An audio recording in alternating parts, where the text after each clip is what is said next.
And hello again, boys and girls. Welcome back to the channel. And this is your host, Mildly Startled. And today, this will just be a brief guide slash tutorial on Victoria 3. So I've played a couple of hours of it now. Actually, how many hours have I played in this bad boy? 17 hours already. As played as Sweden, and I've played as Russia. Now, as I've played both nations, I have some time. I've been able to learn sort of the important things and the easier ways of making your life more convenient while playing Victoria 3. Victoria 3 is a very fun and interesting concept. It's still pretty bare bones. Later on, I'll be doing a review afterwards, but I'm doing the tutorial now to sort of prove I at least know some of the key functions of the game before you listen to the review. This will just sort of outline to you what sort of things you need to look at and how different things sort of react within the game world. So I'll be selecting one of my older Russian autosaves where I played as Russia, and I'll be explaining certain mechanics in the game and certain things you may want to think about when building your nation. Altogether, it shouldn't be too bad, and we shouldn't take it too much of an issue. So here we have my game of Russia. It is now 1924. And as you can see, things aren't going too bad in terms of income and so on and so forth. You can see here I've changed all my taxation, but that's beside the point. Here's the tutorial. So here you are, you pick your nation and you will start. Now on the top you will have your GDP or gross domestic product. This is sort of replaces the Victoria factory number, and it's one of the key things that sort of places you as a great power. Now, as your nation improves or as your economy improves, touch wood, if you've done it properly, your GDP will go up, meaning that you'll hopefully go up levels of the power rankings to hopefully stay as a great power. GDP is influenced by things such as taxation, tariffs, and of course imports and exports, as well as things such as war revenues and so on.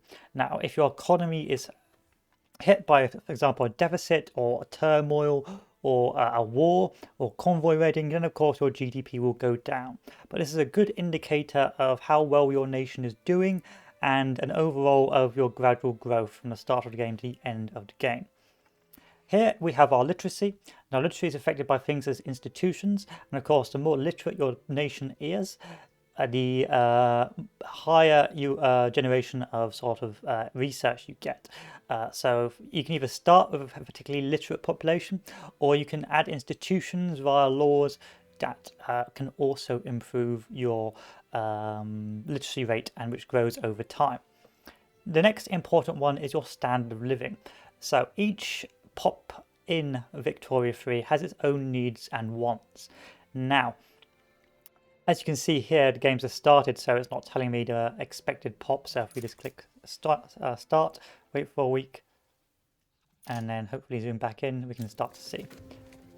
So it will tell you average quality of life, which again will go into our rankings, as well as which parts of your population are getting their needs and what their standard of living is.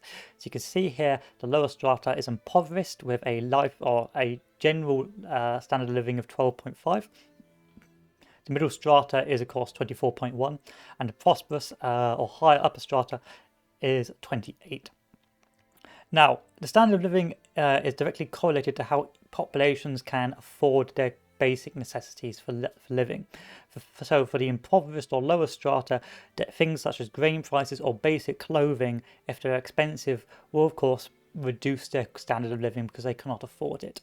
As the game goes on, the average expected standard of living for your pops will get higher, meaning that if your country is not growing or the standard of living is not improving, you can eventually not reach the standard of living expected by your population, and this can of course lead to turmoil and things such as civil unrest. Of course, ways to increase the standard of living is of course increasing the wealth of your nation, and of course reducing the cost of certain goods your population uses. This is for your population for the entire nation, and therefore if you it does not cover, say, more less isolated regions and so on and so forth. What I mean by this is that you could have a general standard of living of 12.5 for your lower strata in most of your country, but there may be states with perhaps a poor access to the market or with not many job opportunities that have a lower standard of living. And that means you can end up having a place with high turmoil. Even though it looks like on this graph you've got a high standard of living, you may have sort of isolated areas such as Rostov, for example, that has a lower standard of living, and this could be because of the pops that are currently living there. As you can see here, even though I've got a high standard of living overall, their net income is still pretty low. As you can see, it's going down because I suspect because of taxation. Oh, one moment. Oh, come on now. Fine. There we are. It's minus 596, and therefore, of course, these pops will get poorer, and if they get poorer, they'll become more unhappy, and it may lead to turmoil. So overall, it may appear by looking at this graph that things are good. You may have turmoil in some more isolated regions because they cannot afford their standard of living, and this can be affected by whether or not they've got jobs or whether or not they've got access to the market. As you can see here, we have a essentially high middle class sector. If you can look at our populations, high and middle class engineers, capitalists and engineers, and therefore those pops which form a significant part of that country of the population in this region are not getting the things employment for certain job roles. Of course, certain pops need certain job roles, so engineers would need a certain business sector, and so because there's not a business sector that can employ them, they're unfortunately going through turmoil because they cannot afford their current standard of living. This can of course lead to turmoil, which then of course leads to a reduction in tax waste, and of course a higher likelihood of migration with pops moving away. So as you can see here, because I've raised taxation so high, a lot of these states are currently in turmoil. Now you can alleviate that with several other things, but we'll go into that into more detail later on.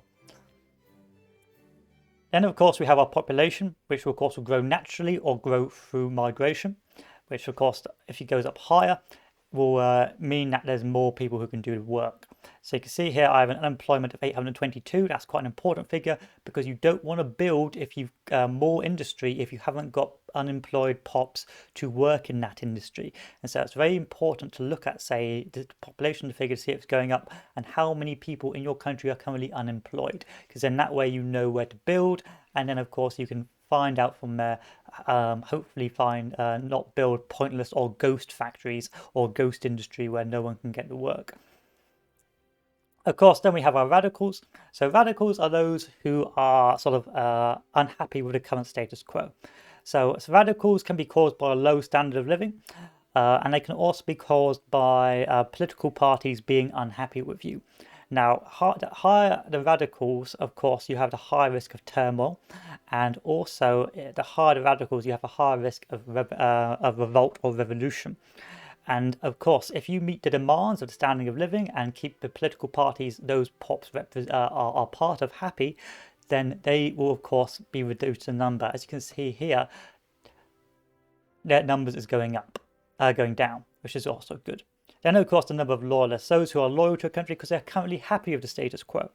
And these of course are pops that are getting a standard of living, and the political parties they are part of in the democracy in the government tab are happy with me, and in consequence my number of loyalists is going up per term.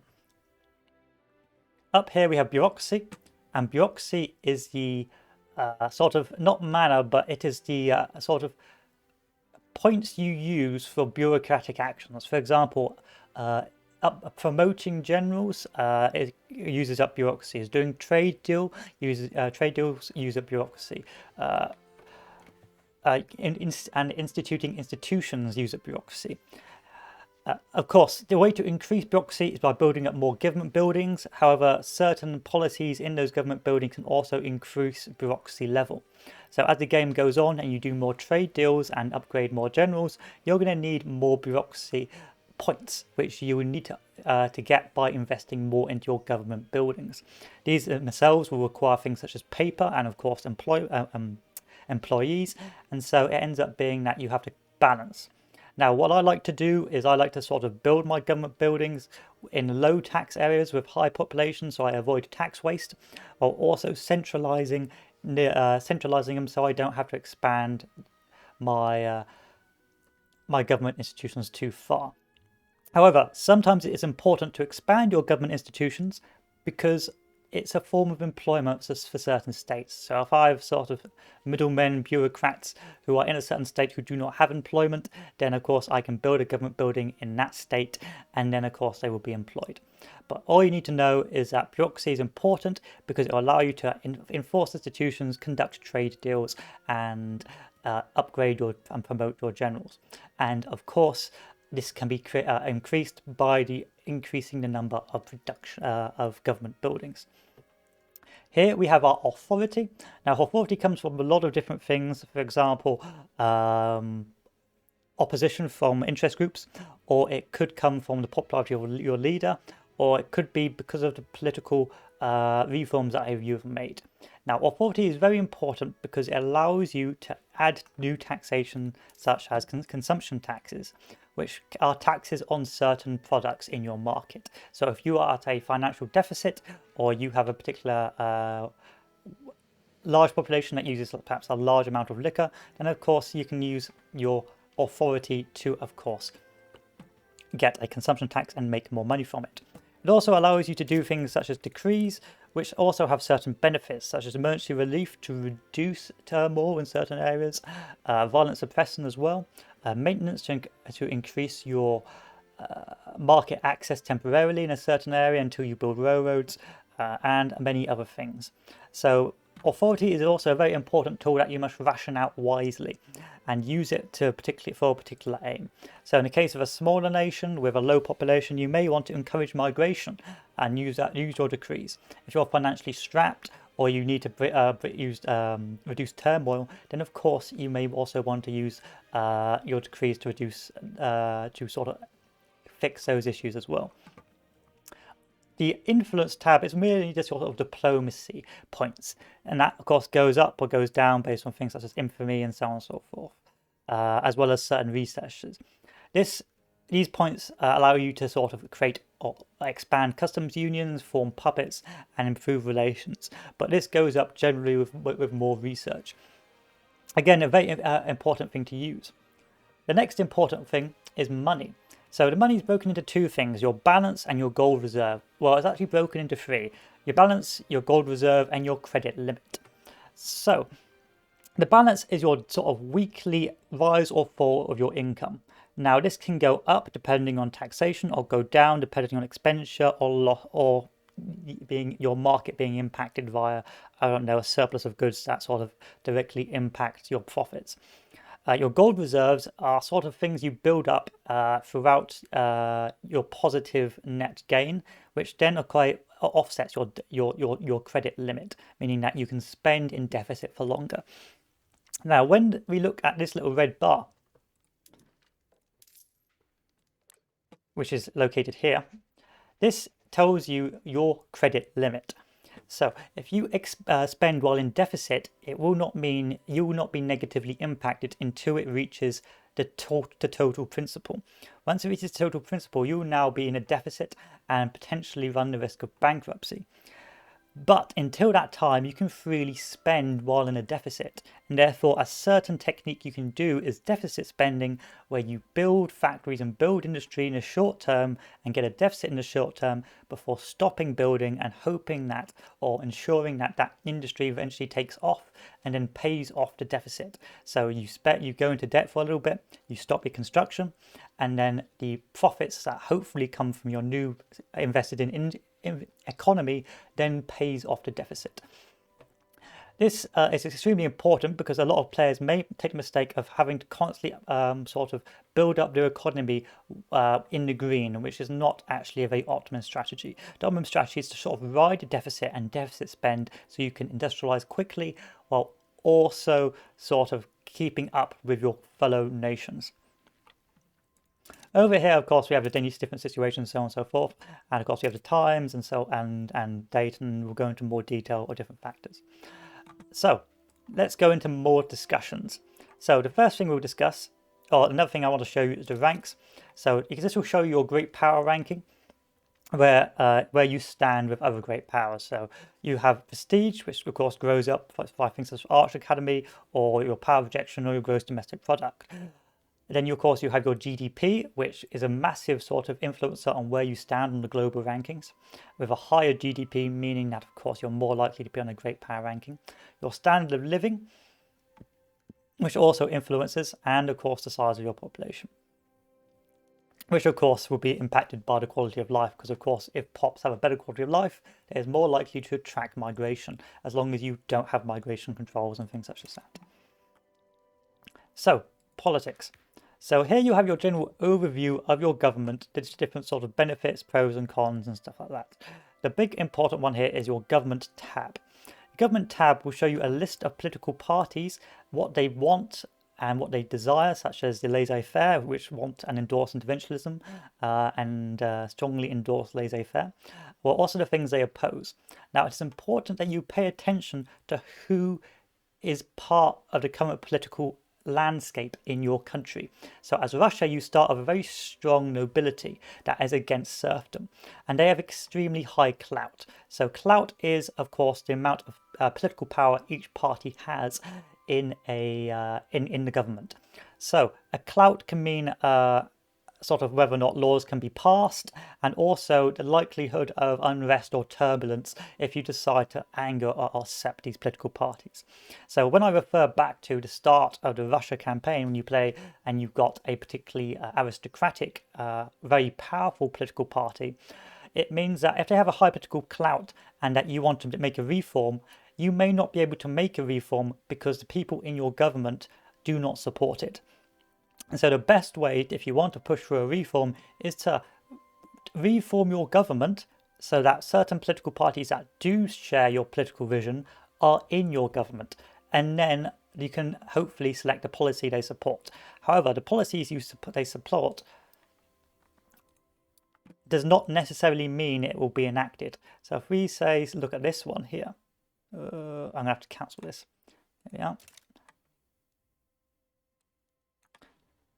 We can see if we do a certain policy, my part of my pop support. So, for example, I could try and enact a law for for migration controls, which is where my current laws are currently at, no migration controls. But you can see I only have a 16% chance of enacting it. The reason for that is because such a large amount of the political clout from the industrialists oppose such a policy. And therefore, if you want to get a policy enacted, you need to make sure that the political party that supports that policy is fairly strong, or a large number of political parties support it. Now, you can do this through a number of ways. So an example would be the abolition of serfdom as Russia. Initially, it will be extremely difficult to abolish serfdom early, especially because a large number of political parties at that current time do not support the abolition of serfdom. Now, if you try and remove the aristocratic, very powerful party and replace them with a more liberal intelligentsia that supports the abolition of serfdom, it may take a very long time to have that policy enacted, simply because, sorry, 1 second, gentlemen, simply because the support or against such a policy is coming from the gentry with a large amount of political clout. Equally, this may also anger the political parties. So if you enforce a law or get a law passed through that is not popular within political parties, they will become unhappy with you. So you can see the gentry assembly, which used to be the aristocrats, extremely unhappy. This may mean a rise in turmoil, which will of course lead to which will eventually lead to a struggling economy and potentially a revolution. So if you have a particularly large party with a large amount of political clout, with a lot of unhappiness, you may end up with a country in turmoil.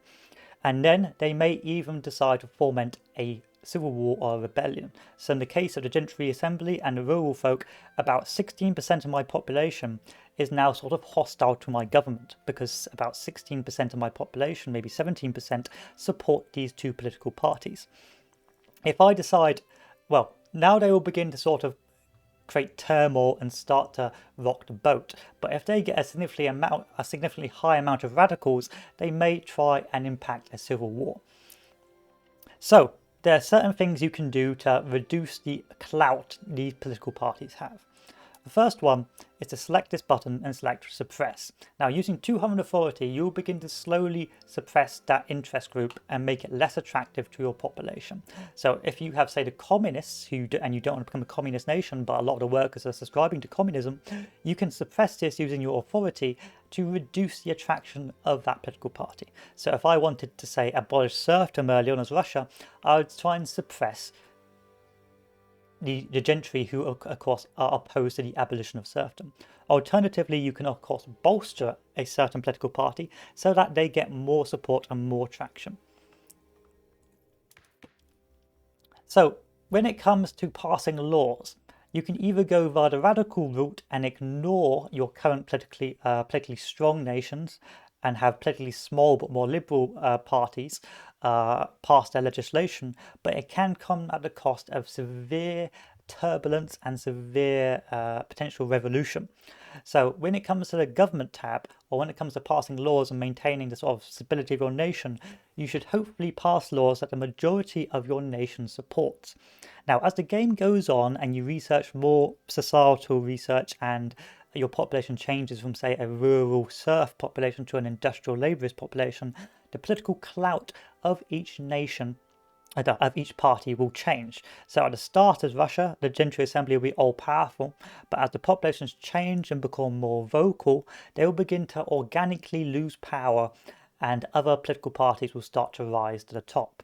Not only this, but then their desires and their things they support and not support will change as the game goes on.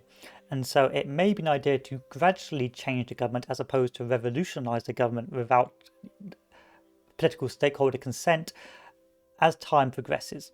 And so you can start as a sort of enforcing serfdom and meeting your population's needs, but while promoting industrialization as Russia.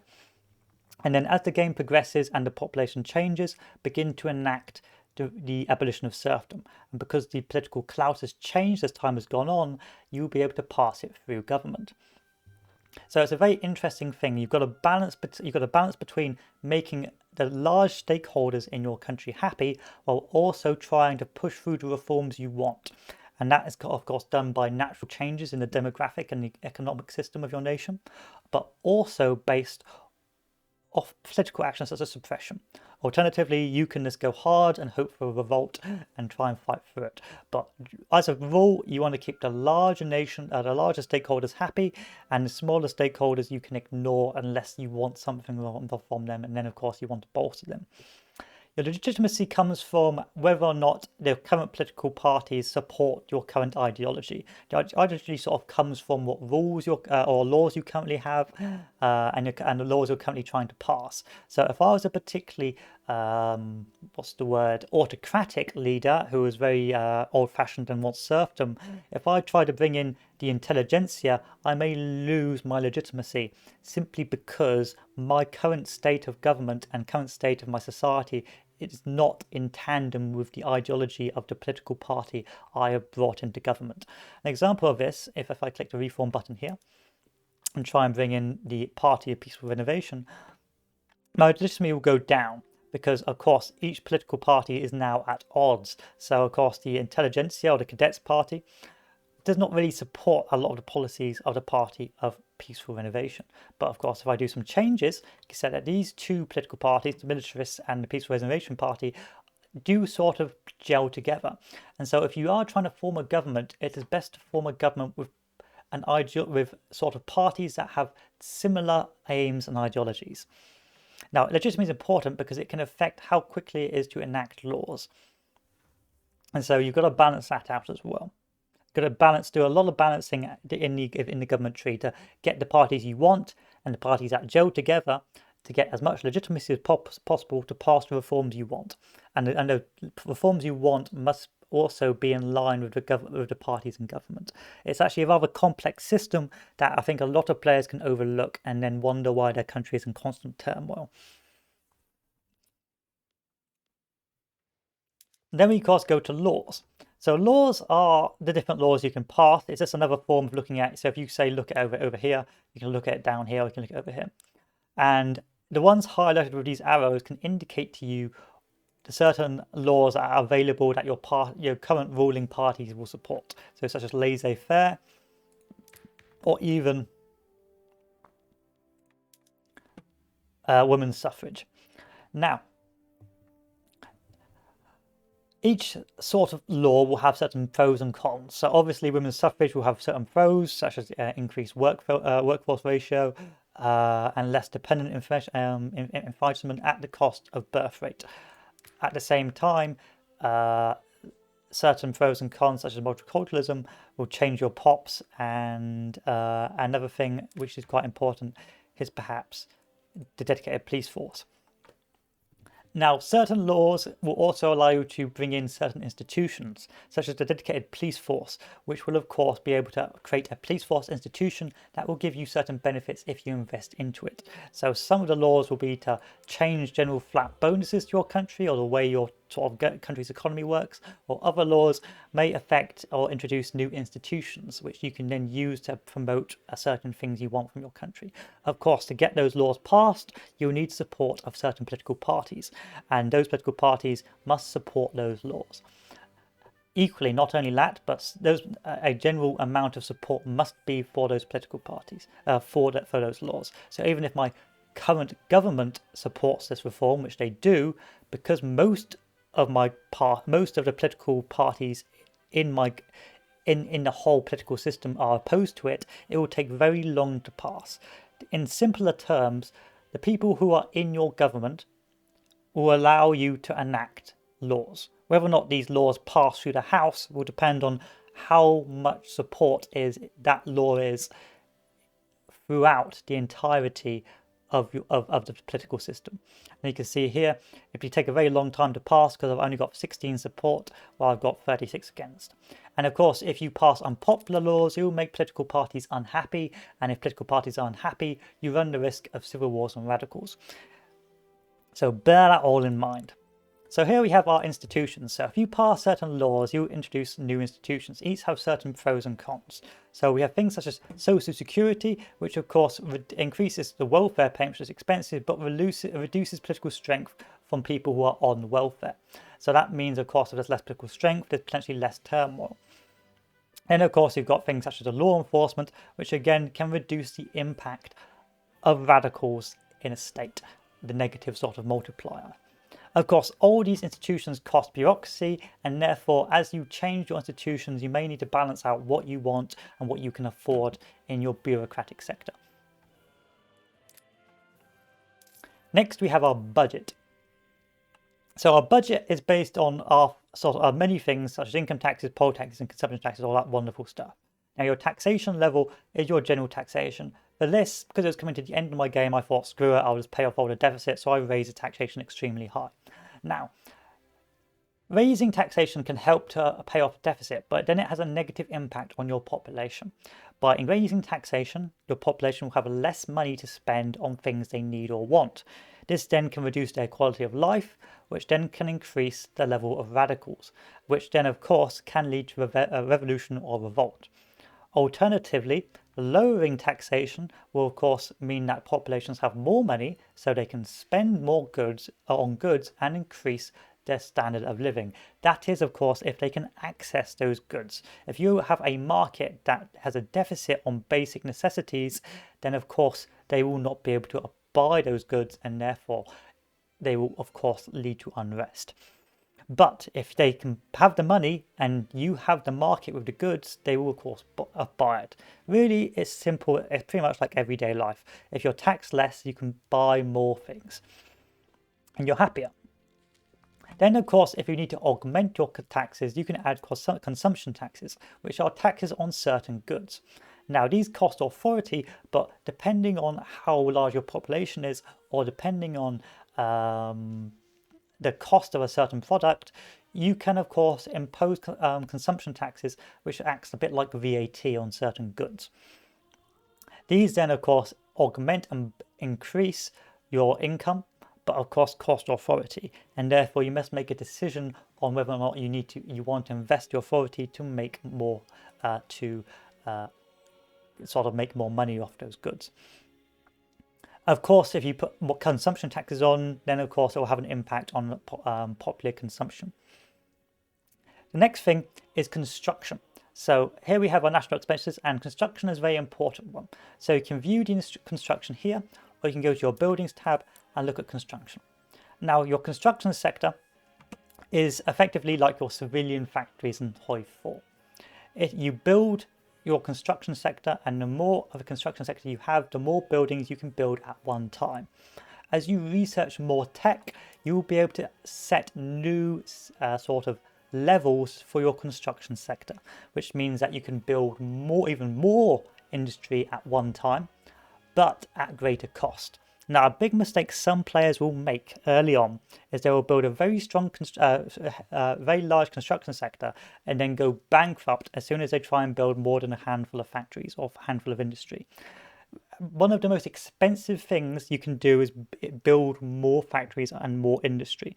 And therefore, sometimes if you need to make money back, one of the methods is to reduce the level of your construction sector. This will reduce the amount of things that can build at once, which then of course reduces the cost of building. Here's a good example. So right now, I go to free speed until the construction sector resume. At its current level, it has 699. You can see here that my income has suddenly dropped. Now, if it gets too costly, I can of course reduce the level. Now, if we wait a week,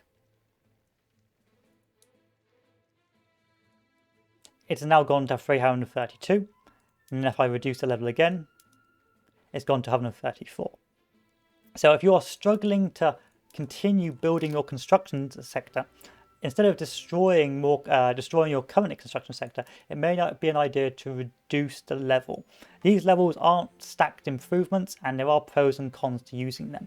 But one of the good ideas to sort of keep the balance book in check while still building is to change your construction level and therefore reduce the amount being built at once. Because it can be very easy to build a massive construction sector, try and then build up your industry and then go bankrupt because you're building far too many things at once. And if you do get desperate, you can simply pause your construction. Oh, 1 second, guys. And then, of course, you'll be spending no money on construction.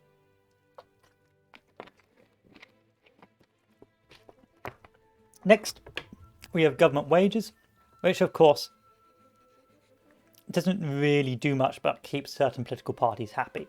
So this is more, if you can get away with low government wages and low military wages, I would do so, but bear in mind that it will have a negative impact on the people currently in your government, and therefore you have to balance out how much you can afford to upset your current political parties, well, how much money you can afford to save. But if you can get away with upsetting your political parties, such as the militarists or the intelligentsia, then you can hopefully set the prices lower. However, if you want to reduce the number of radicals, or you've got plenty of money in the bank, then of course you can increase the government wages and increase the military wages. Of course, you have an overview of your states which are making the most money and which aren't, and things such as taxation, and then we've talked about the assets. Now, the investment pool is that once you get into sort of the capitalist system, you eventually have an investment pool that sort of pays off or pays for some of the industry growth instead of you paying for it. Of course, you can declare bankruptcy as well, which of course will give you massive negative multipliers. But generally you don't have to, or generally I wouldn't recommend doing it. The next is your buildings. So again, you can manually click on a state, click the buildings, and then click the building industry you want. But this is going to be very time consuming and not the most optimum way of doing things. In fact, you will probably break down, especially playing as Russia, trying to do all of that. The most optimum way is go to your buildings, go to your urban area, and then scroll down. And then it will tell you potential urban buildings which you can build. And it will also tell you all the industry you currently have. Now, unfortunately,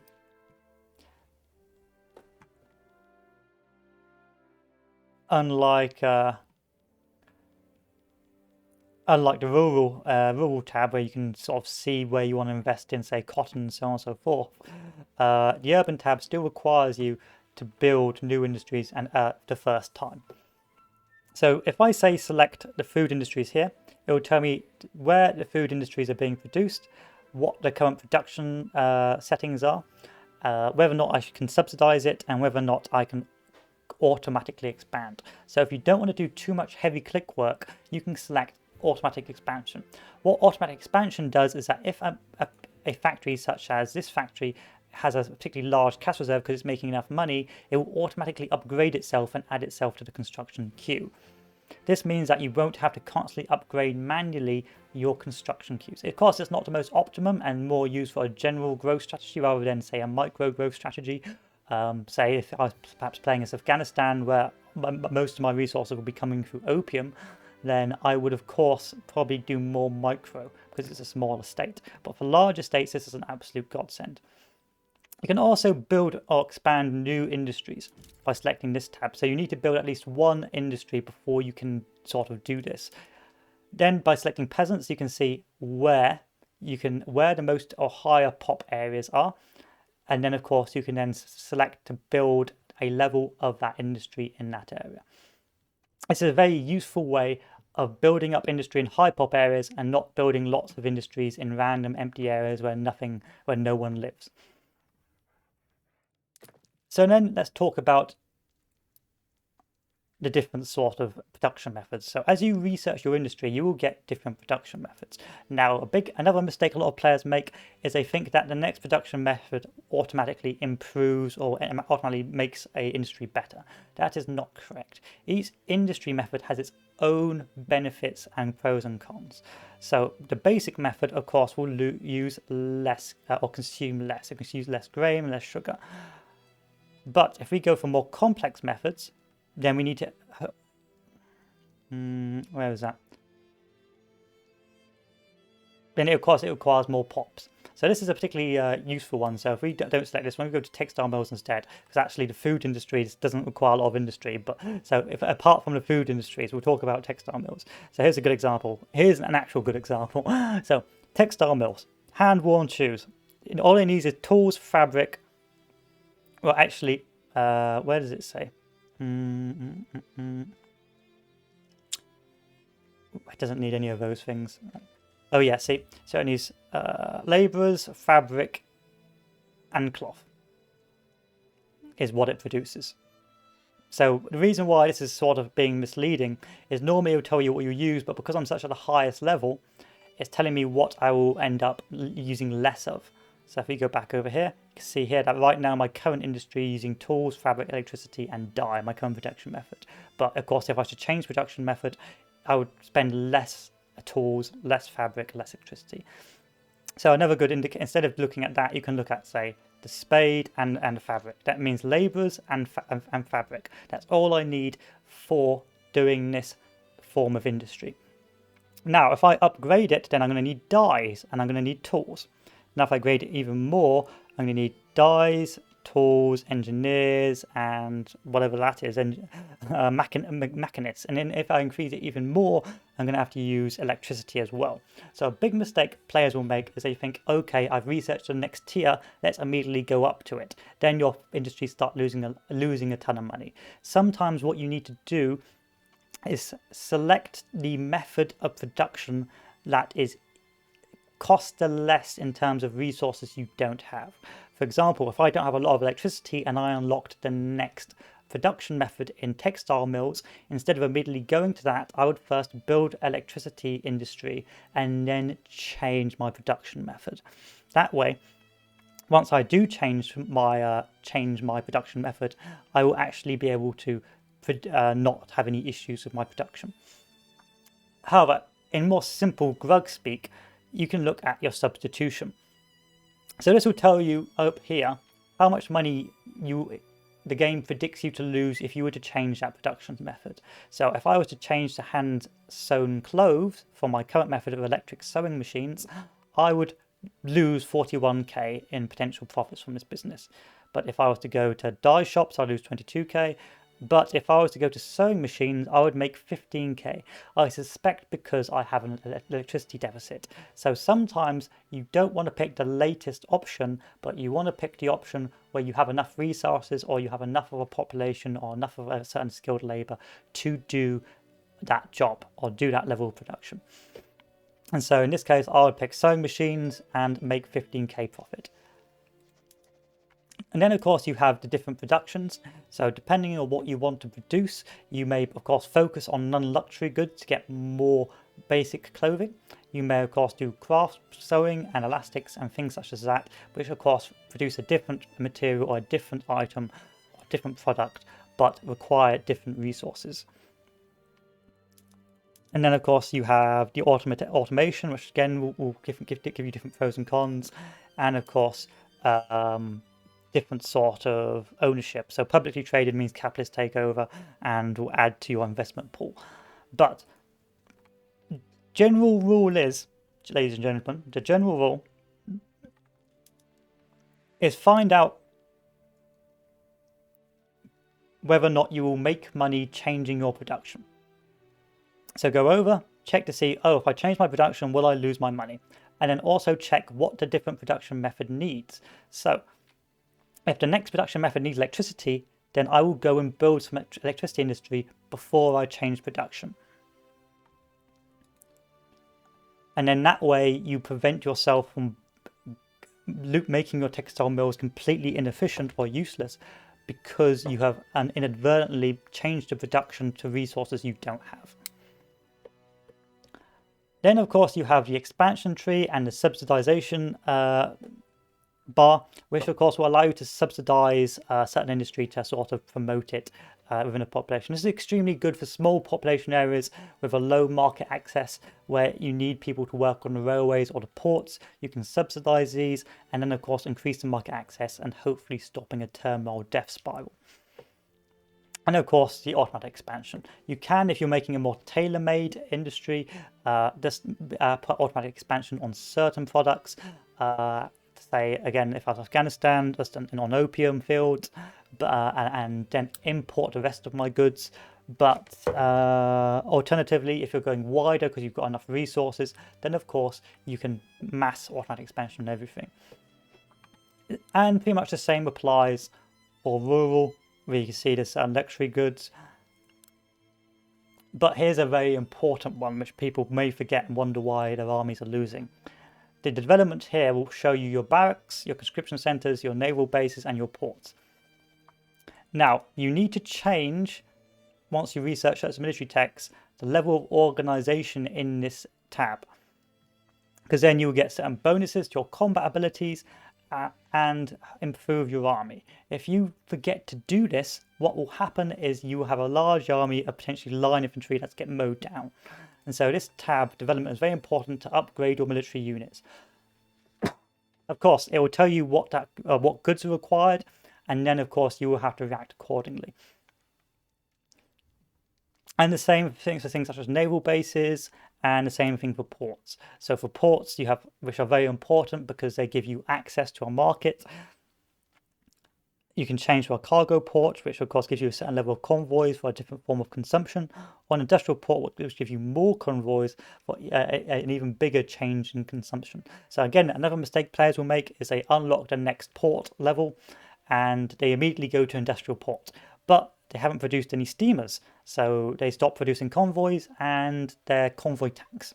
And so again, it's very important to look at what level uses what goods and whether or not you have those goods or you can import those goods. If you can't do any of those things, stay on your current existing level. And then of course got railways, which again give you certain benefits and so on and so forth.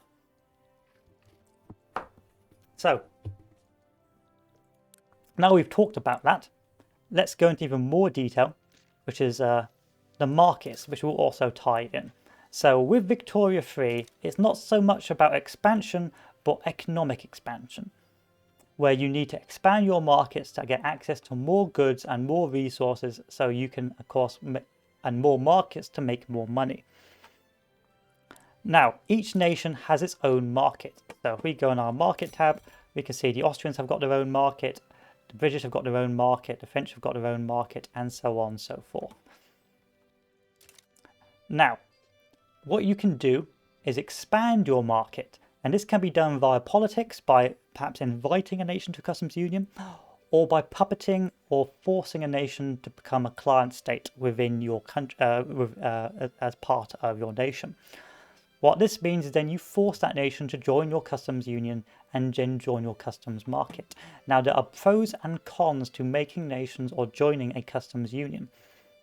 So the benefits of large nations such as Russia is that by expanding your customs union or your market, you expand the access to certain goods, such as opium in Afghanistan, or silk in Persia, or even more territory in Egypt.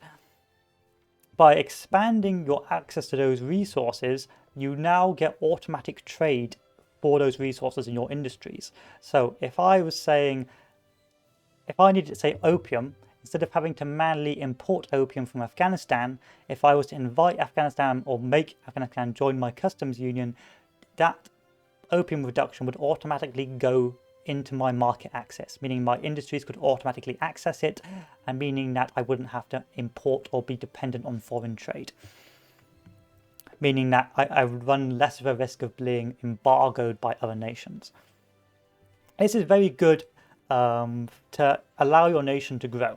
So it not only means that it gives you access to resources you may not have originally have access to, but it also means that you can force your goods onto other countries, meaning that you've got more populations who will buy your goods, who will then get taxed by the tariff system, and then of course will make you profit.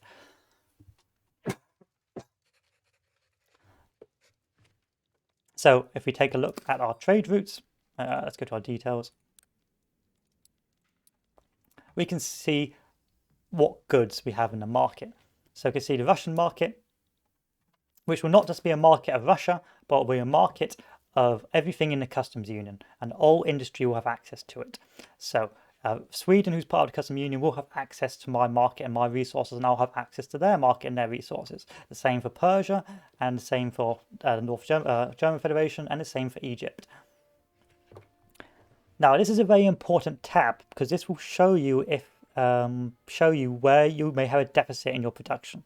Now, if certain industries cannot get access to a certain good, they may not be able to make money or produce a certain product, meaning that, of course, you can end up in a death spiral where you've got industry that isn't producing anything because it doesn't have access to any of those goods.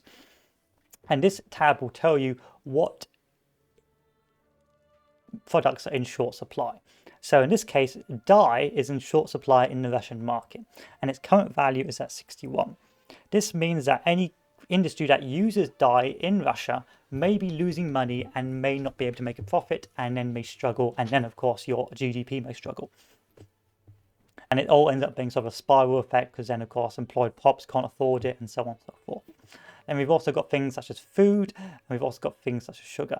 That means that throughout the entire market of Sweden, Russia, North Germany, and Persia, these are the products in short supply. These are the products my market of Sweden, Russia, North German Federation, Egypt, and Prussia are short of.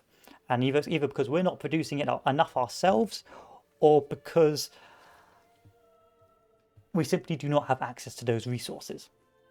So we can do several things. The first thing we can do is, of course, build synthetic dye plants or industries that alleviate that demand. So, for example, in the case of the groceries issue, I could build or develop my groceries industry even more.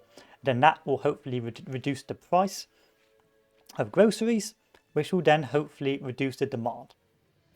Alternatively, I can select groceries and then I can import them for other nations. So when you look at the import tab, it will tell you the impact economically this sort of trade will have. So as you can see here, if I was to trade groceries with any of the other markets, I'd in fact lose money. So I don't really want to do that. There's only a couple of markets, such as the Belgian market and the Spanish market, where I'd actually make money from doing this. And it also tells you the amount they can trade with you. So sometimes there's no real point only trading 15 units with a small nation, because at the end of the day it's a small nation and you're not going to really meet the demand for your market. So in the case of groceries, I'd end up building my own groceries industry by looking at this. Then of course you've got things such as dye, And then of course we can look at our map. So we can see here that the Qing market has got a massive surplus of dye. This means that I'm going to import from that market, from the Chinese market, dye for my Russian market, and they've got an amount of 595. That means that I will get a large surplus of dye into my markets that will feed my industries. This will cost some bureaucracy and of course may cost some convoys. Now convoys increase by the level or the amount of ports you have, which you can see here, ports. The more ports you have and a certain level or production setting they are on will increase the number of convoys. So if you're struggling to meet your convoy requirements, you will need to build more ports in order to meet those convoy requirements. Alternatively, you can trade over land. Now there are pros and cons to this. The pros is of course I no longer have to produce dye internally in my own country because I've got another country feeding me. The cons is now if the Chinese market was to embargo me, if I was built my entire economy around dye, I would now face an economic crash. And so the best thing to do is if possible, trade in the short term, then build your own industries to meet that demand in the long term. For some smaller countries without access to resources such as Sweden, that may not be possible. But for say the Russian market, the Chinese market with large amounts of resources and large amount of goods, then it is possible. Now the AI is fairly intelligent and they will tend to also do the same. They will first import goods from you and then try and build your industries to meet their own demand. And so you've got to bear that in mind. So in the cases I've imported dye, I'm vulnerable, the Chinese could blockade me or embargo me. So I'm going to import dye in the short term, reduce the price of dye, and then I'm going to build up my own synthetic dye. It also tells you what goods are surplus of. Now, this can be a sort of a dual sword. On one hand, you may have a surplus of grain, but you may want to keep that surplus going so that it lowers the price of grain in your own market. Then, of course, your populations can buy that grain cheaper and improve their quality of life. But it also means that the industries that are producing grain will financially struggle as they make less of a profit. And so you may have to subsidize your grain industry to lower artificially the price of grain to make your pops happier. Alternatively, you can ignore doing any of that and just export your grain and to make money. So in this case, we can these are the big ones we can export. You can see that we have got a lot of artillery, which is about 30% cheaper in my own market. So I can select this, and I can select certain nations to export it to. At which point I will get money on tariffs, and again, it's still vulnerable to embargo and things like that. Once, of course, if the Austrian market is being sort of overwhelmed with that, or the Austrian market does not want that product, your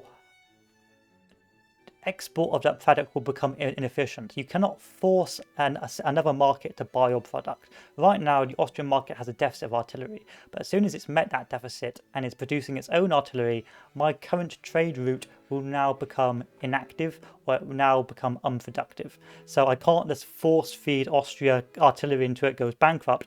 What I'm effectively saying to Austria is buy as much as you want and stop buying any more. At which point, once it's met its demand, or once point it no longer likes me and embargoes me, my trade route will become ineffective. So an example here is that I was exporting paper to France. Now France has met its demand for paper, and so is no longer really no longer wanting my paper. What that means is now I'm making a loss on that paper because France no longer wants it, no longer interested in my paper.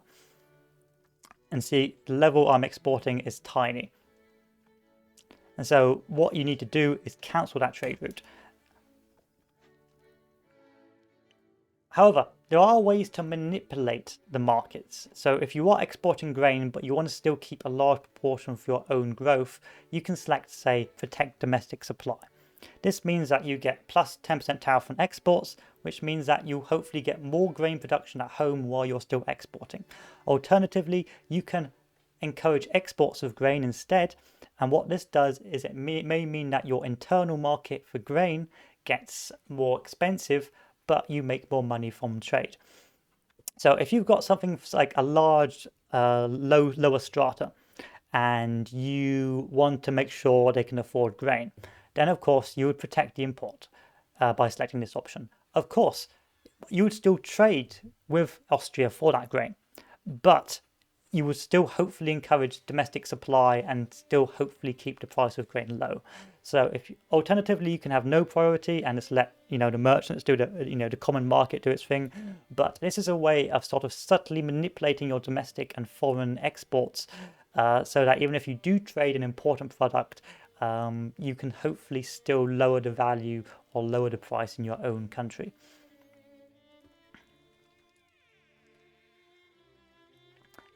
And of course, we have all the members, market access, all that lovely stuff. You can see a lot of Egypt does not have a lot of market access and so on and so forth. So it would be a bit of a nightmare to get it in. But so the pros of the market system is this: large nations will get access to more people to trade with internally, being able to force their products upon them and make a greater profit.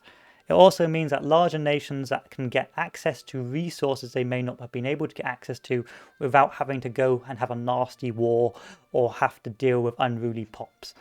It means that I can perhaps get opium instead of having to trade opium, maybe to get steel or iron from Sweden without having to trade for it from the British and become vulnerable to economic warfare. And it means that altogether I become wealthier from it. So the game is more about economic expansion as opposed to military expansion.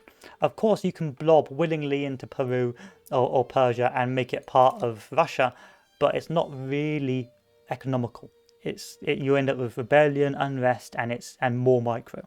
Instead, you want to force them into your market either by puppeting them or by improving relations, and then use them to bolster your deficits as the AI tries to meet the market demand, or use them to extract their resources or sell them your own product. As a minor nation, it means that you can access products you may not be able to produce yourself. It is important to point out that if you're playing as a minor nation, it can be economically disadvantageous to join a large market. A good example is Scandinavia.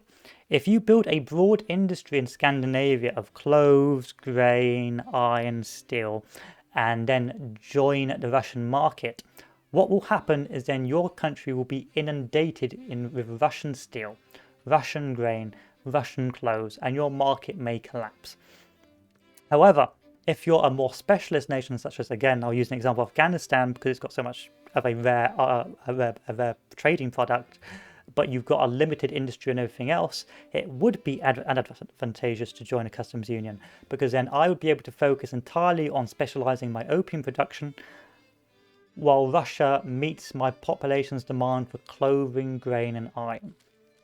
So for a smaller nation that has a broad industry, you may want to avoid customs unions. But for smaller nations with a specialist industry, you may want to join customs unions. So bear that in mind. Of course, all trade requires convoys. You need to use ports to build ports, which you can just build over here. So if you go to development, here you go, build another port, build more ports, select the correct level, and then of course get more convoys. The next point is market access. So as your country develops, or your states in your country develops, they require more and more infrastructure to give good access to your market. Now, certain isolated regions or certain regions with large amounts of industry will begin to have a reduced market access. What this means is that they're going to struggle to get access to your market, which can increase the prices of goods in that state, leading to unemployment, a lower quality of life in that state, and potential turmoil. Ways we can improve access to that common market is by building ports, which allow sort of coastal faring regions to access the market, or building railways, which are expensive. So in this case, we have a low market access in Moscow of 89%. We can, of course, build up our industry some more and connect it to our market capital, which is over here at St. Petersburg. In doing this, we hopefully increase the infrastructure, which hopefully increases the market access. Now, if you don't increase the market access, you run the risk of your pops becoming unhappy and a turmoil death spiral, where the pops get unhappy, they begin to migrate away, the population reduces, the population can no longer produce their own products as effectively, meaning that more population moves away, which means the situation gets worse and worse until you end up in a ghost town. You can also use decrees to increase road maintenance in the short term, but these cost authority. Now, one way to avoid a turmoil death spiral is that if you have a problem, say in Moscow, and you're beginning a turmoil death spiral, one of the things you can do is subsidize the railway industry. What this will do is that means if there is a limited employment pool or a limited amount of workers in that region, hopefully the workers go to the railway system. That means that hopefully it increases the market access, which hopefully means they get better access to grain, which hopefully means that they become happier. But remember, a state's happiness is not the same as your country's happiness or your country's standard of living. So even though your country is 14.5, these guys may just be scraping by because they're not getting the goods they need, or they're not getting employment in the state they currently live in. And if you've got problems such as this, like for example, I know that bureaucrats are unhappy, then of course what you do is then you build up in that state, so they are getting jobs, so they are getting employment, and so they are getting happier. And so in this case, for the bureaucrats, I would increase my government administration. I may potentially add a university, which I generally like to do. I like to add a university, add some government administration, and then whatever a food production industry, a coal producing industry, and then a factory, and then of course any infrastructure as well. Then that way, every pop from every group has a job to do, and that way that hopefully reduces the turmoil. However, there are some cases where it's completely out of your hands. For example, I've got an issue over here at Russian cars with a population of 19k. I mean, I've been dealing with turmoil constantly, and I ended up with a bit of a death spiral here because I couldn't get enough people working at the railway to to meet that market access. But really, market access is important because without market access, your local population in that state will begin to struggle and may migrate, and turmoil may come. And the ways to improve it is via ports and railways, which you should subsidize if you need to. And of course, you need to research. I think that covers most of the market system. Apart from the methods, of course, you can diplomatically make friends with, say, Persia or Khiva, and then, of course, introduce them into your customs union, or they'll ask to join it. Or, of course, you can puppet. So in my Russia game, I puppeted Scandinavia, I puppeted Persia, and I puppeted Egypt. And then, of course, that forced them all into my customs union, which forced all their goods into my market, and also forced all my products into their market. So the alternative is, of course, improving relations and getting a AI nation to join your customs union. There are pros and cons. The pros, of course, there's no diplomatic play. The con is they may leave your customs union. So one of the things that may in fact affect your ability to form customs union is your infamy. So the more infamous you become, the worse relations you will get from surrounding nations. So if you make a customs union based entirely on mutual friendship and relations, and then say puppet the North German Federation, you may see your customs union fall apart as those AI nations voluntarily leave your market sphere of influence. This in turn will of course devastate your market. And so you've got a balance between positive growth or aggressive expansion of your market. But as a rule, you should be aimed for puppeting initially larger markets which are more valuable, then gradually improving relations to improve your customs union. Then of course you have your military. Now the military is fairly basic. It's not a war fighting game. It is a fairly simplistic affair. So as we talked about earlier, you can upgrade your military and what they produce via or how they fight via the development tab, but also you can build things and mobilize. So So here you have a general overview of the number of regulars. I had to reduce mine because I had some issues with my deficit. And then, of course, you have your generals. You also have the HQs from where the number of your brigades are. You can recruit new generals and then recruit them to a certain region. And then, of course, you can promote certain generals, which allows them to wield larger numbers of troops at one time. You also have garrisons, which are effectively based units, and you have a navy as well. And of course, your navies can have certain job roles, such as naval invasion, raid convoys, patrol coast, and escort convoys, and all that lovely stuff. Now, with military, as a rule, you want to select this tab and you want to build your barracks in high population areas. You also want to centralize your barracks in a certain HQ. So if I was to decide to build a load of barracks all around the place, that would mean I would have, say, 3 or 4 brigades in each separate HQ. That means I need 3 to 4 generals, which means I need more bureaucracy and I need to pay them more. Instead, you want to centralize your military barracks within in a single or as few headquarters as possible. So in this case, the Dnieper HQ, I would build a load of barracks in Kursk because there's 34 potential troops I can get from that. And there's already 34 development. And that would give me an extra 66 soldiers. Now, if I was to spread that around different HQs, that would mean I would have to split those 60 soldiers between 2 or 3 generals. But doing this, it all goes to one HQ. So I just need one general who I need to promote, who then can fill the entirety of that. Now, there are pros and cons with this. Of course, the pros is that there's less micromanagement in an already very small micromanagement game, so you don't have to have like 20 or 30 generals. And the cons are, of course, that when it comes to naval invasions and that, your vessel, you may not have a large enough navy to do large invasions. But as a rule, for sort of land-based armies, you want to build and centralize your armies around as few headquarters as possible. Then, of course, with your navy, again, it's pretty simple. You upgrade your navy, give them certain orders, and of course, upgrade your naval strength via the production tree. At which point, you can then mobilize your soldiers during diplomatic plays and wars, and then you just select them to go aggressive or defensive and so on and so forth. It's all very simple, but a really important rule, I would say, is build them all in a centralized headquarters if you can, and it will depend on your population and so on and so forth. Then you have your technology, which of course you can then conduct your research. Certain different researchers have different benefits. A society may unlock new political parties, which may be more liberal, more in line with what you want. Military, of course, will give you flat military bonuses, as well as allow you to change your military production. And then, of course, production itself, which will, of course, improve your extraction techniques.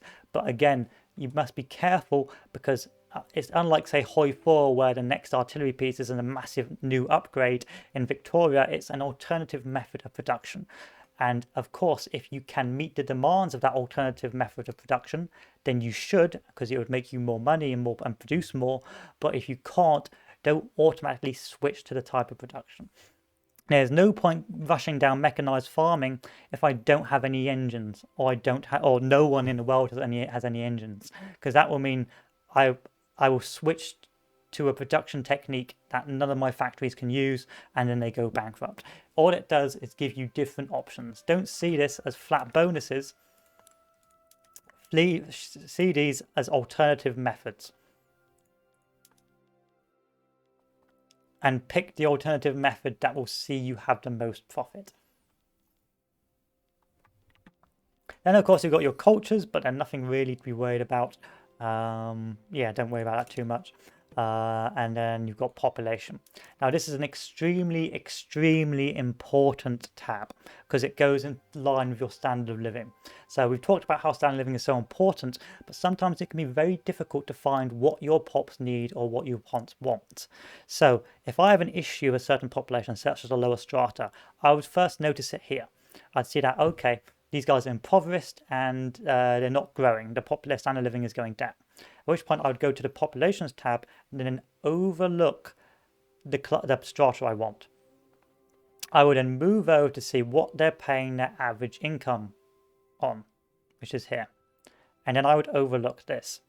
This will then tell me all the resources this pop consumes. It will tell me what the current price is on the market as opposed to its supposed based price, as well as how much that pop is spending their income on. So in the case of grain, the grain's current value is 19.8 coins, which is 0.8% less than the base price. And that population is spending 16% of its income on that product. But if we go down, we can see that cloves are 17% more expensive than the base price. And it's 14% of what the average income of the lower strata is spending on. So looking at this, I can see that I can either import cloves to lower the price, or I can produce more cloves to lower the price and therefore reduce the level of expenditure that population spends buying that product. This in turn means they have more money, which then increases their quality of life. So in this case, I know that this guy is spending a lot on clothes factories. Clothes cost a bit too much money, and so either I can import clothes, either by going down here and importing clothes this way, or I can produce more clothes in my own industry. Or I can do both. It's entirely up to you. And that is an extremely important tool, because one of the things I was struggling with was actually trying to meet my pops' demands. I knew my pops were unhappy, but I didn't know why. And it was only because I looked over at this population tab and then overlooked this that I realized what pops needed what, and how much money they were spending on certain products. It's extremely important. I highly recommend you use that. So, as you saw, sort of a holy trinity of your population's needs. The standard of living, which tells you if the standard of living is going up. The markets, that's telling me what do I need to import to keep my industries going and what can I export to make money. Or what I need to produce myself instead of import it. And then your population, that tells me what they're spending their money on. And then, of course, I use all three to go back and forth between each. So, in the case of the example I provided, I would go quality of life low. Why is quality of life low? Because they don't have enough clothes. Okay, buy more. Why is there not enough clothes? Okay, buy more clothes. Buy more dye.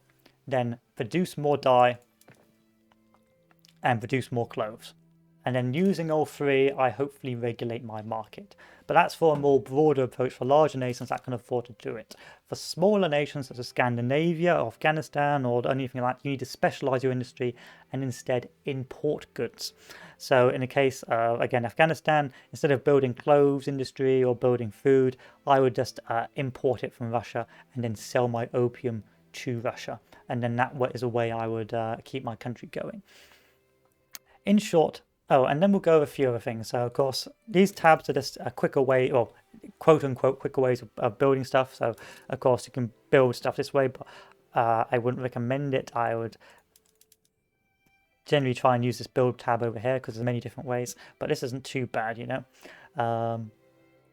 And, of course, you want to build places with high population. So always build in places with high population that's close to your market. So I would build over here because that's where the market capital is.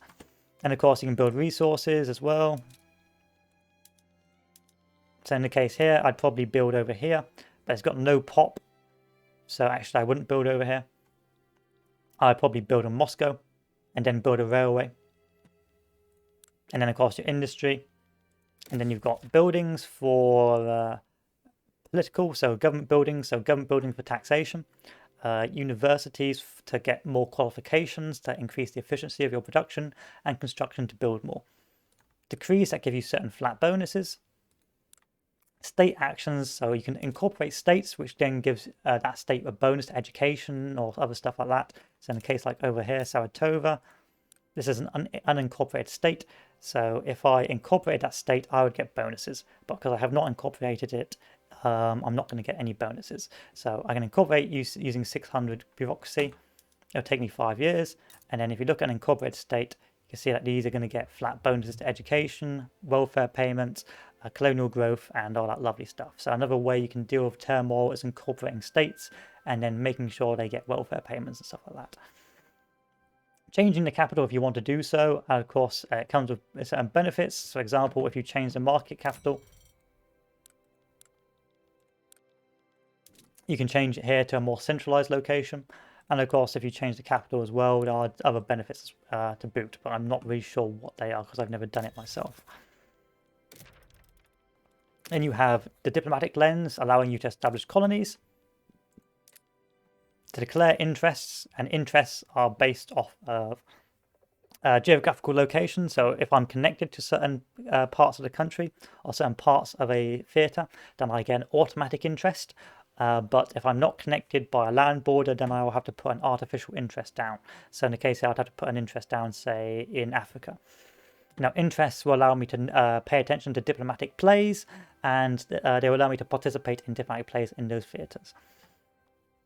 And of course, you've got diplomatic plays, which of course annex subject, which is simple, just paint the map, ban slavery, which is something you can do, but it doesn't really affect your market, and actually is probably counterproductive for your own market. Conquer parts of a state, make countries that have expanded over the last 10 years give up their conquests in 10 years for those 10 years, reduce prestige, fight for a nation's independence, liberate a subject from a nation, and then of course you have your different puppeting. So of course, make a dominion. You can make certain provinces dominions. Make puppets, and of course, which forces them to join your sphere of influence or to join your market. And make vassal as well is another method of doing it. You want to go for puppets as opposed to dominions, because puppets actually have less freedom to do anything, as dominions do. So if you want a tight economy and you want to make sure that your AI doesn't go around declaring wars or being a nightmare, then puppet. But if you want them to freely expand and exploit their own foreign policy, dominion. Force a nation to open a market. So if you've been blockaded or they're protecting your goods, their own markets, you can declare war to make them give up access to their market, and for a time allowing you access to their goods. Change a regime to a different political class, return states, make a treaty port that gives you a free interest in that area, and transfer subjects of other puppets over to you. Then, of course, you've got diplomatic options. That is absorbed obligations. So you can get obligations via, say, relieving debt or joining wars on the behalf of a nation, which you can then use to exploit a nation, perhaps make them join your customs union, or perhaps give you protectorate status or stuff like that. An alliance that, of course, improves relations. You can ask to join and become someone's protectorate, which is basically puppet / dominion, which forces you to join their customs union. It's pretty much the same thing. Bankroll, basically paying another nation a certain fee. Force nations to join your customs union. So I couldn't do that because these guys like me, but I could force perhaps Italy to join my customs union. Damage relations, because you need low relations to do sort of aggressive diplomatic plays. Defensive pacts to increase relations, which again will hopefully lead to customs union. Embargoes, so if a nation is doing extremely well and you know they're getting a lot of resources from you, you can embargo them to slow down their GDP and hopefully lower their quality of living. Again, reduce happy relations, improve relations, ask nations to join the customs union, force nations to become protectorates / puppets, declare rivalry, which just destroys reputation, take on a nation's debt. So if a nation's financially struggling, then of course you can pay off their debt. Trade agreement, which is sort of another way of getting free trade tariffs between nations, but without the customs union attached. So if I do a trade agreement with the Ottoman Empire, they will then still have to import goods off me, but there'll be no tariff attached, and vice versa. Violate sovereignty, so you can march through a nation or force them to join a war, and so on and so forth. Again, all of this costs influence, and it's all really explanatory. Buildings, barracks allows you to build more units. Naval bases allows you to build more flotillas. You can activate conscripts, so depending on your institution or your laws, you can get more conscripts, and again, you can just mass activate them. You can recruit generals. and recruit animals. And then, of course, you've got ports and railways to increase your market access, moving the market capital to perhaps somewhere more central, where, of course, that will hopefully improve market access, import stuff, certain resources. As you can see here, import coal, and I've got 15 potential targets, or export certain goods as well. But again, these all are very superficial, and I would probably recommend instead that you use the market tab instead, because this will give you a lot more information and give you a good indication of what you need to do with your nation. Okay. Anything else I need to discuss? Not really, but if you have any questions, don't hesitate to ask. But in simple terms, it is the way to play the game is to really expand your markets as a larger nation to get access to resources that will and access to other populations that will buy your goods. At the same time, it's also about meeting the quality of living or standard of living of your population, as well as reducing turmoil. I know I've forgotten something. I need to talk about turmoil, and increasing your GDP. Now, ways you go about doing that is, of course, looking at what your population needs, building industry to meet those needs, or importing those needs, or importing those products to meet those needs from abroad. And the best way of doing that is by looking at your trade tab, your standard of living tab, and your populations tab. Automatic build is your friend and will save you pointless clicking and ruin your life, as well as population and subsidization for smaller nations. I think I've already discussed turmoil, but I'll just go over it again just to make sure you're happy. So again, turmoil can be caused by pops not getting their needs met, either because they haven't been employed, either because they're a part of a political party that is unhappy, or they're not getting access to certain goods because they've got low market access. So ways you can fix turmoil is, of course, institutions that reduce the impacts turmoil has by improving the market access or making sure the pops in those places have jobs. And if they have jobs, those jobs pay them enough to make a standard living. There you go, pretty simple. Anything else I should show you? Yeah, there's an overview. Click on the state. Here's the Russian market access, the population. This will give you basically the big three, what the majority of people in that population. You can see the majority are engineers, mechanists, and capitalists, and they're all having their net income met apart from the engineers. And so I may need to reduce taxation on that, or make sure there's more employment. Let's see. Anything else I need to know from that? Not really. Then, of course, you've got population over here, which is important because that will show you the average in that state. So you can see here the average standard of living is 11.9, 21.5, and 27. So if we take a look at state in turmoil, let's take a look at Rostov. 14.2, these guys are happy as Larry.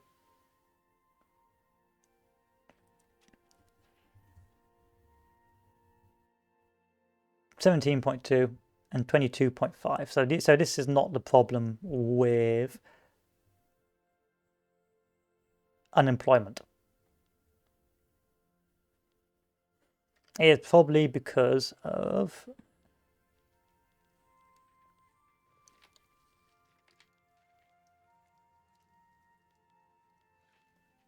the intelligentsia who are unhappy with me. So these guys may be kicking off because the political party's upset. And of course the trade unions who also may be kicking off because these guys are also upset because I've marginalized them. So if I take a look at the overview, government. No, trade unions are happy, intelligentsia are happier. Let's take a look back then.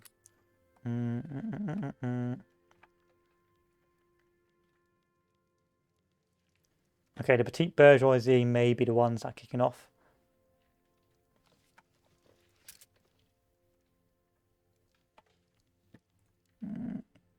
Okay, it's the peasants. Yeah, it's the peasants. You can see here, it's the peasants. So you can see with this indication, standard of living, the agriculturalists and the rural folk are absolutely pissed off. So you're getting turmoil. Why am I getting turmoil? Because their standard of living is not getting met in this area.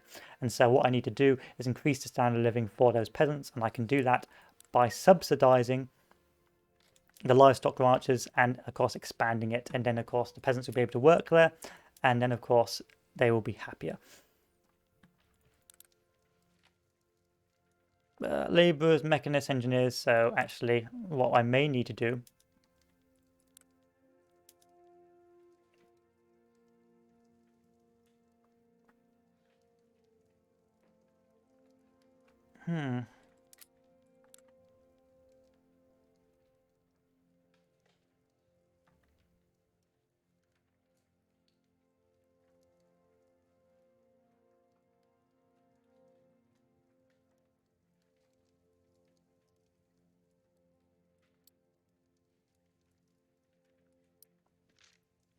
anyone else struggling?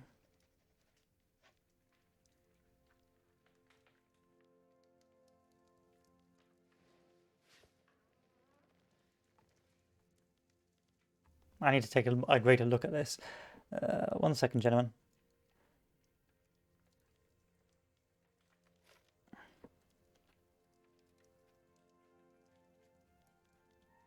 Hmm.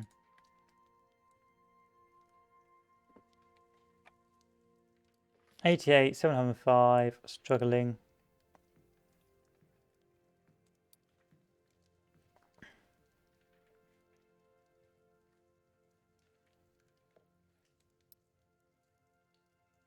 So I think it would be the peasants, but it's such a small number.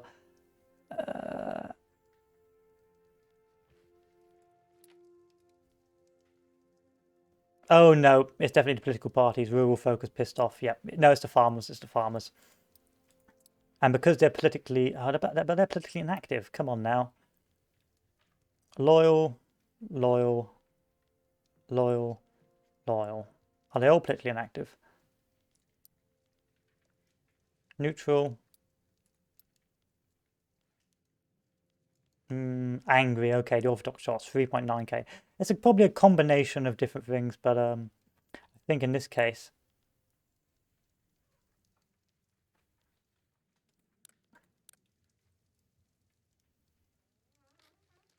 it may be a combination of net income being too low for engineers and of engineers.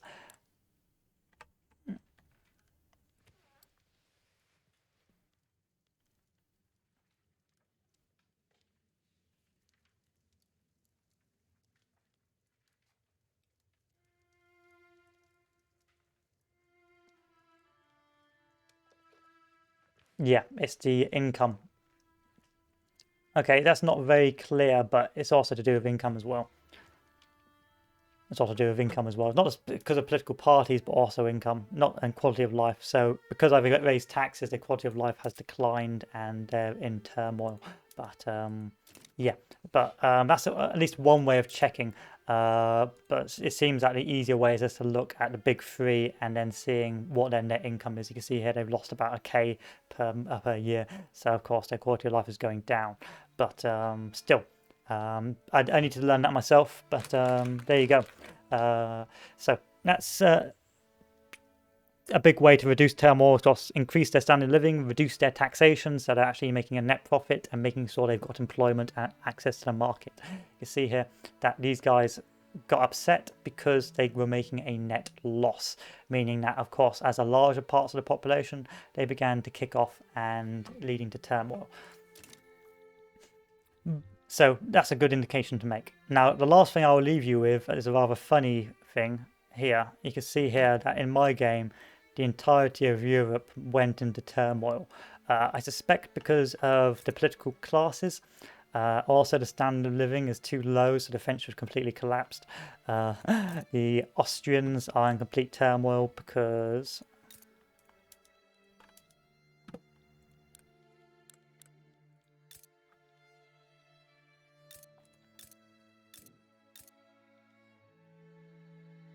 their turmoil is also crap. And their standard of living is starting to drop as well. And I think it's also because of their political orientation. So if we go to the information tab, you can see here that these guys is a Kaiserreich, and I don't think they're supported particularly well by their government. And so again, it's all sort of falling apart for their country, which is rather amusing. But yeah, it's late game. It's more about surviving because they haven't reformed and because their pops are just completely unhappy because the current rules and laws passed. You can see most of the country is collapsing, and Poland is also collapsing. This will be part of the review as well to talk about why the game is so, what I think about the game. But I think it's pretty fun regardless. I'm going to end it here. If you have any questions, don't hesitate to contact me via YouTube. Yep, that was pretty much the walkthrough or basic guide to Victoria 3, basic tutorial or general tutorial of the different things you need to take into account. But I don't want to really drag it out for any much longer. So thank you very much for watching, and I'll see you all later. Adieu.